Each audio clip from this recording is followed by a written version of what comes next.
भजन संहिता उसका 113 का वचन 7 और 8 मेरे लिए बहुत ख़ास है। मुझे ये बहुत साल पहले किसी व्यक्ति ने दिया था ये वचन, और मेरे दिलो दिमाग में ये वचन बस गया। और मैं जानता हूँ ये वचन मुझसे और मेरे जैसे कई लोगों के साथ में रिलेट करता है। ये कहता है कि वह कंगाल को मिट्टी पर से उठाता है और दरिद्र को भूमि पर से। आइए हम उसे पढ़ते हैं। ऐसा कहता है, और वह कंगाल को मिट्टी पर से और दरिद्र को घोड़े पर से उठाकर ऊंचा करता है कि उनको प्रधानों के साथ अर्थात अपनी प्रजा के प्रधानों के साथ में बैठाए। परमेश्वर कंगालों को मिट्टी पर से उठाता है, दरिद्रों को घोड़े पर से उठाता है। कई बार आप और मैं शायद शारीरिक तौर पे कंगाल ना हो, पर हमारा सोच विचार में शायद हम कंगाल हो। हम शायद हमारे पास बहुत बुद्धि ना, बहुत स्मार्ट लोग घूमते हैं, मुझे भी बहुत स्मार्ट लोग मिलते हैं, बहुत चालाकी से बात करते हैं, बहुत स्मार्टनेस के साथ में बात करते हैं, और ऐसा लगता है कि अरे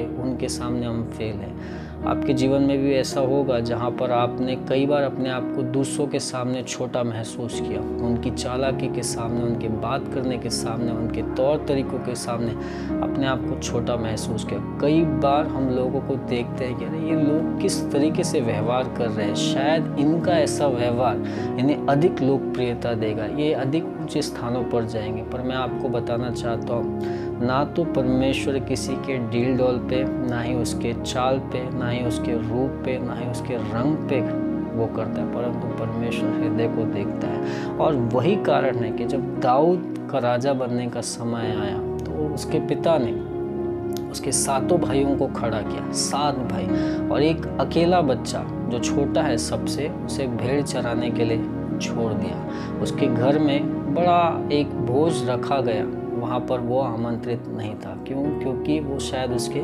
लायक उसे नहीं समझता था, उसका पिता भी उसे उस लायक नहीं समझता था, ना ही उसके घर में कोई उसे उस लायक समझता था। लेकिन परमेश्वर जानता था कि असली राजा कौन बनेगा, किसका हृदय बेहतर है। और इसी कारण से भजन संहिता कहता है कि वह कंगाल को मिट्टी पर से, दाऊद मिट्टी के समान घोड़े पर पड़ा था। जहाँ पर उसके घर में भोज है, उसके गांव के लोग थरथराते हुए, जब शामुएल राजा की चुनने के लिए आ रहा था तो गांव के लोग थरथराते हुए आए और पूछते हैं कि क्या आप मित्र भाव से आए हैं या कुछ और बात है। तब शामुएल कहते हैं, मैं मित्र भाव से आया हूँ, यज्ञ करने के लिए आया हूँ, यशे के पुत्रों को बुलाओ। यशे के पुत्रों को बुलाया गया, उसमें 7 लोग आए और 7 के 7 रिजेक्ट हो गए। एक जो बच्चा जो भेड़ चरा रहा था उससे बुलाया भी नहीं गया, पर परमेश्वर ने कहा उससे बुलाया जाए, और उससे बुलाया गया और उसके ऊपर वो अभिषेक किया गया। और इसी कारण से वचन कहते हैं कि वह कंगालों को घोड़े पर से उठाता है, मिट्टी पर से उठाता है और राजाओं के सम्मुख बैठाता है। अगर आप कहीं पर थके हुए हैं, परेशान हैं, आपको ऐसा लगता है कि आपकी कभी तरक्की नहीं होगी, आप जिस हाल में हैं उसी हाल में रहेंगे, आपके जीवन कभी नहीं बदलेगा, मैं आपको बताना चाहता हूँ, शायद आज आप भेड़ चरा रहे हो दाऊद के समान, शायद आप छोटा मोटा कोई काम कर रहे हो, शायद कोई ऐसी बातों में जहाँ पर से आपको ऐसा लगता है कि मेरा जीवन यहीं पर जाएगा। मैं आपको बताना चाहता हूँ, परमेश्वर हमारे रूप रंग को और हमारे स्टाइल को, तौर तरीकों से ज़्यादा वो हमारे हृदय पर देखता है। परमेश्वर ने दाऊद के हृदय को देखा कि वह मन का दीन है, वह नम्र है, वह राजा बनने के लायक है। शामुएल शायद बाहर से देख रहा था, इसलिए जब उसने पहले यिशै के बेटे को देखा तो कहा शायद ये राजा बनेगा, दूसरे को देखा तो शायद ये राजा बनेगा। पर परमेश्वर हर एक को रिजेक्ट करता चला गया, और अंत में जिसे बुलाया भी नहीं गया था,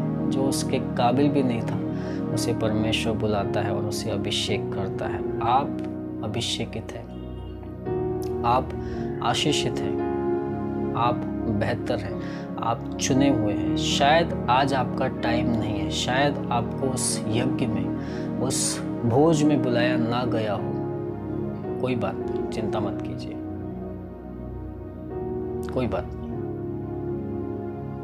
आप जहाँ भेड़ चरा रहे हैं, जहाँ काम कर रहे हैं, जिस हालत में हैं, बने रहिए, परमेश्वर आपको बुलाने को भेजेगा।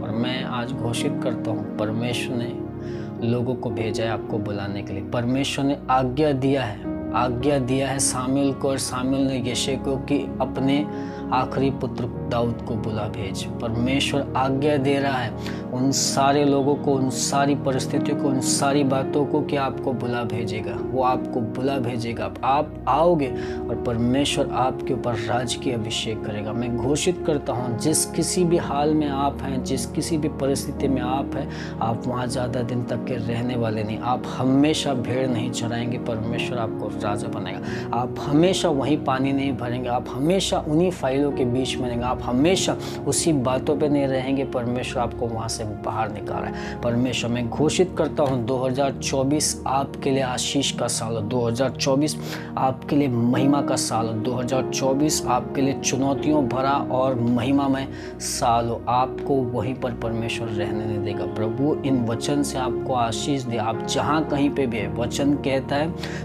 कि वह कंगाल को मिट्टी से उठाता है और दरिद्र को घोड़े पर से उठाता है कि उसको राजाओं के सम्मुख बैठाए। परमेश्वर आपको राजाओं के सम्मुख बैठा लेगा।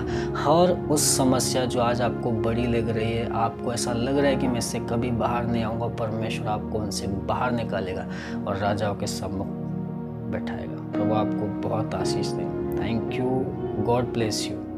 अगर आपको ये वीडियो पसंद आता है तो ज़रूर अपने उस किसी दुखी, निराश, हताश भाई या बहन के साथ में शेयर करें। प्रभु के नाम को और लोगों तक के जाने दें, ताकि इससे उनका जीवन बदले। और अगर आपने पहली बार यीशु का, मेरा इस वीडियो को पहली बार देखा है, तो मैं आपको बताना चाहता हूँ यीशु आपसे बहुत प्यार करता है। यीशु पे विश्वास कीजिए, वो आपके जीवन को बदलेगा। और अधिक जानकारी के लिए आप इस चैनल पे और भी उन वीडियो को देखिए। परमेश्वर आपको आशीष दे। Thank you, God bless you.